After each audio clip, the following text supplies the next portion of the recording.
In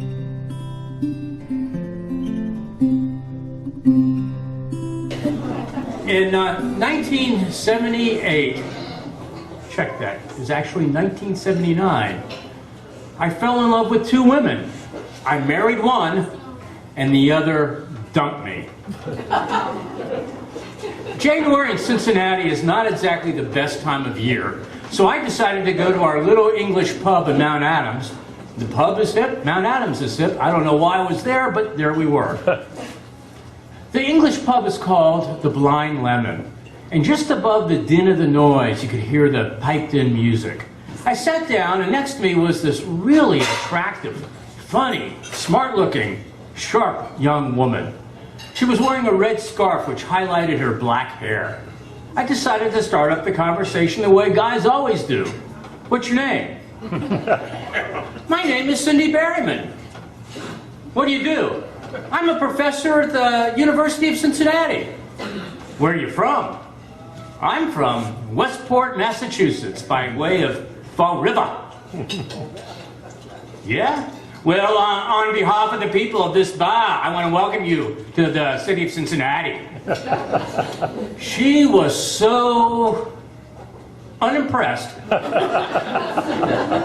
But she gave me her phone number anyway. Jackpot! Well, only 8 months later, after we fanned the flames of our romance, it was time for me to meet Cindy's mother.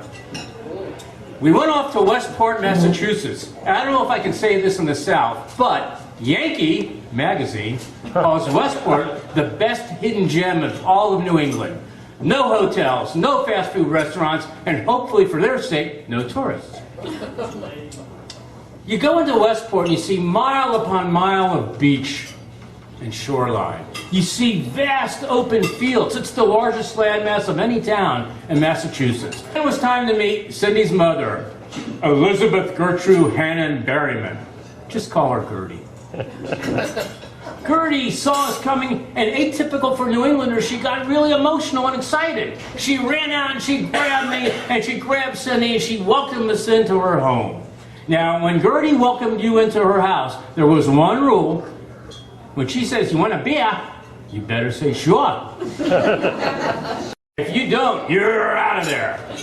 Well, Gerty was short, by my standards short, by your standards really short. She had alabaster hair atop her head. She either looked like a Q-tip or Granny Clampett minus the cement pond. The next day was the wedding. Now, Cindy's father, Elmer, had died in 1967. So there was only one person to walk her down the aisle, and it was Gerty.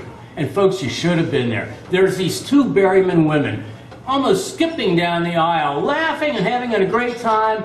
It was pure Berryman, and we loved it.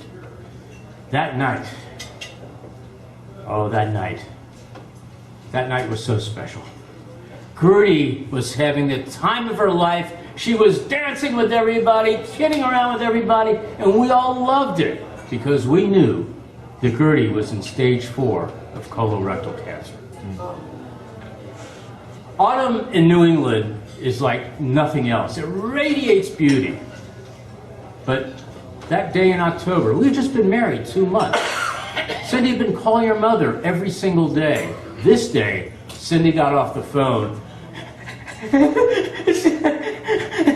My mother, I don't want her to die alone. She's really doing badly. And I grabbed her, I said, "Baby doll." I still call her baby doll.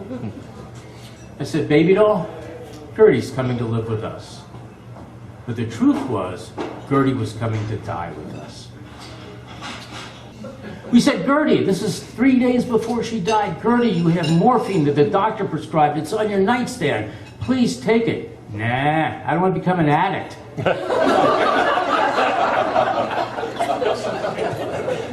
But then there was a Thursday night, and she whispered to me, "I'd like a beer." Let me say that a little louder. "I'd like a beer." Well, the problem was Gerty couldn't drink from a straw, from a glass, from a cup, from a bottle. Like lightning, I ran to the bathroom, and like a thief, I rifled through the drawers and the cabinets, and I found her. I found her. And I grabbed the beer and I went back and I took that eyedropper. And I put it in the beer and put it on Gertie's lips. And she died that night. Gerty had 2 wishes. One, she expressed to her best friend Anne. She says, I don't want to die until my younger daughter Cindy gets married. And like everything else, she kept her word. Her other wish was to be cremated and to have her ashes spread along her favorite beach in Westport. I volunteered to spread Gertie's ashes. Cindy gave me her mother's favorite beach hat. I tossed it in the ocean after walking on a jetty. And then I took those ashes, and with as much love and compassion that I could stir up, I knelt down, spread the ashes, when a huge wave came up and tossed me into the ocean. Cindy and everybody said, oh boy, it's terrible, come on back, you're going to catch a death of cold, we got to get you inside. I stood up and laughed my ass off. Gerty got the last laugh on it. In 1979, I fell in love with 2 women. I married one, and the other one threw me and dumped me into the frigid Atlantic. And I'm so glad she did. Thank you all.